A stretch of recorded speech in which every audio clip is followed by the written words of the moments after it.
Un des rappeurs les plus vendus en France ces dernières années, 400 000 exemplaires écoulés pour son premier album. MHD a inventé l'afro-trap, a connu une ascension fulgurante, mais le chanteur est actuellement derrière les barreaux, mis en examen pour homicide volontaire, accusé d'avoir participé à une rixe entre bandes rivales à Paris qui a conduit à la mort d'un jeune homme en juillet dernier. Il clame son innocence. Sarah Duyeux, Adrien Cadorel.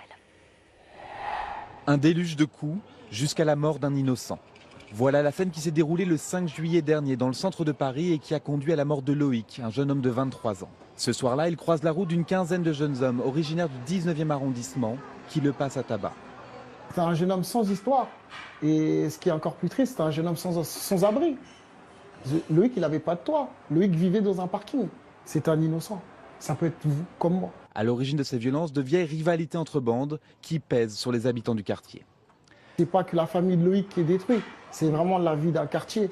De se dire, on vit dans des zones, surtout en plein milieu de la capitale, et de se dire, on ne peut plus sortir en sécurité pour aller chercher du pain ou une brique de lait sans se faire planter ou sans se faire tirer dessus. Reste à savoir si parmi ces jeunes se trouvait le rappeur MHD, propriétaire de la voiture identifiée sur la scène de l'agression.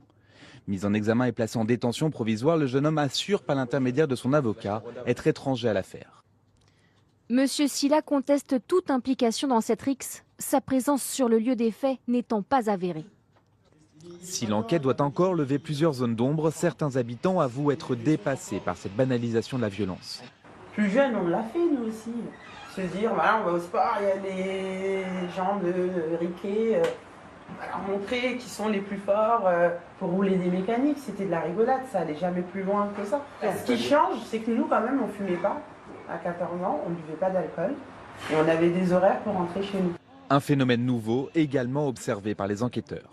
Il y a eu un cap qui a été franchi effectivement depuis à peu près 2 ans, notamment dans la capitale. Le but, c'est clairement d'infliger des blessures graves ou bien la mort. On a vu parfois 10-15 personnes sur une personne à terre qui est quasiment achevée.